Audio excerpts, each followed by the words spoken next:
Hello, I'm Victoria Southworth from Lone Star College Kingwood Advising, and I would like to share my 4 best practices for advising EDUC 1300 students. My first best practice is to have a good relationship with the professor. Students benefit from seeing that we're working together as colleagues, as professionals, as a team to help them. Having a good relationship with the professor means I introduce myself early on, and I let them know that I'm there to help not only the students, but also them. If they need me to come to their class, if it's an in-person class, I'll come to their class as often as they need me to come. If it's an online class and they've given me the ability to post things in their D2L class, I will post them. If I send an email to students, I'll post it in D2L also. But I always let them know what I'm sharing with students. So that's a good relationship with the professor. Just regular communications, let them know what I'm sharing with students, letting them know that I'm there to help them. If they need me to call, reach out to students, get a student connected to a specific resource. That's what I'm here for, to make sure that students get connected, make sure that professors also have somebody they can work with, reach out to if they've got a question or concern about a student. And of course, I'm definitely here for the advisor assignment that students have to complete, where they have to come in, talk about their degree plan, talk about next semester, and go over the campus resources. So definitely my number one is a good relationship with the professor, so all this wonderful information gets shared early on, and that professors feel comfortable with me, comfortable enough to let me into their class. My number 2 best practice is being able to have fearless conversations with students. That means I'm not afraid to talk to them about my own challenges, my own academic history.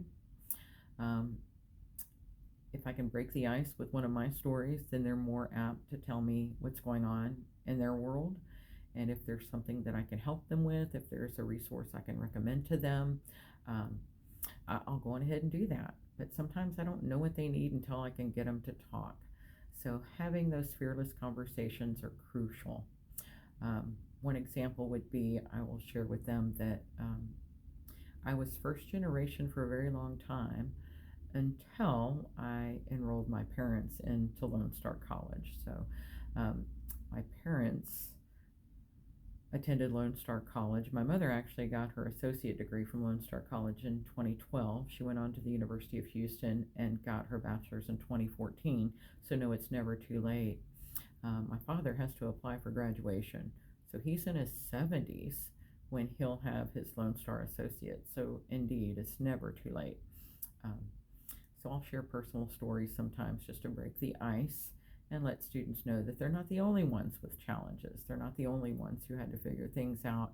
A lot of us did. And even when we figured them out, somebody changed how things happen and we had to figure it out again, or we had to get in touch with somebody who could help us figure it out. So having those fearless conversations with students, being able to share personal stories and get them to open up is my number 2 best practice. My number 3 best practice is to always be looking out for campus events, campus resources, and being very open to discussing those things with students, reminding students about these things, sending emails, video reminders, whatever I can do to help remind students about what's available to them on campus. So campus happenings are here to help students know it's not all about all work and no play. There are actually some fun things where they can not only have fun but learn. We have a lot of things going on in student activities, clubs, etc. So I'll remind them that those things are here. And I'll send links to their email, I'll send videos. Sometimes I walk around campus and take pictures that I can share with students. We had great displays out in our lobby of Hispanic Heritage Month, and I made sure I shared those pictures with students. Sometimes students can't be on campus during the day. Sometimes they're online students. So it helps to share with them what's going on campus. And it's definitely good to remember all the campus resources that are available for students to use to succeed while they're at Lone Star.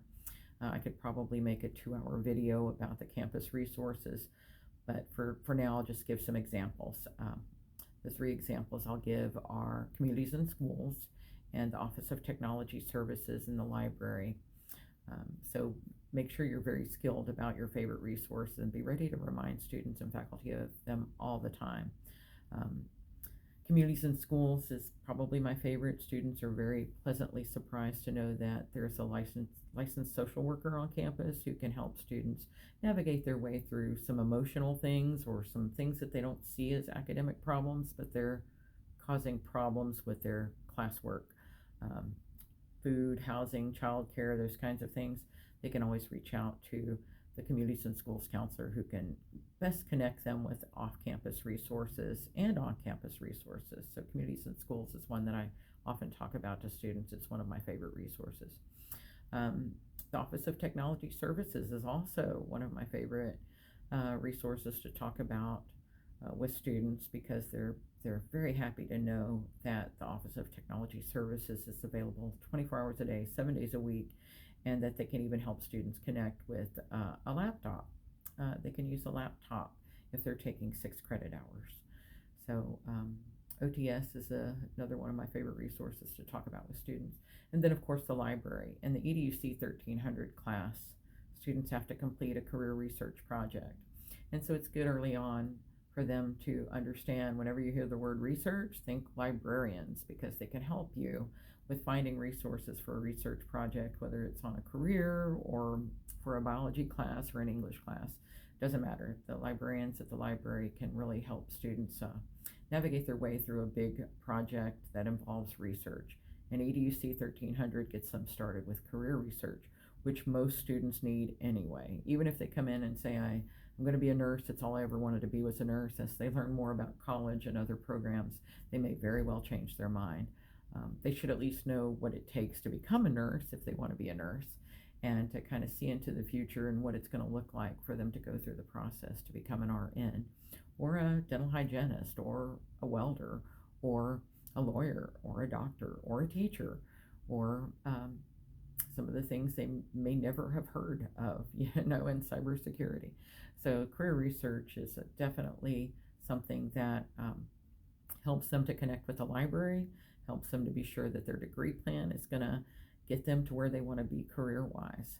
So I definitely share campus resources and happenings with students, because it's just a great way for them to know that they can be connected, they can be informed, they can be great students just by using what's here on our campus. So that's my third best practice: know campus resources. Share and remind faculty and students as often as possible.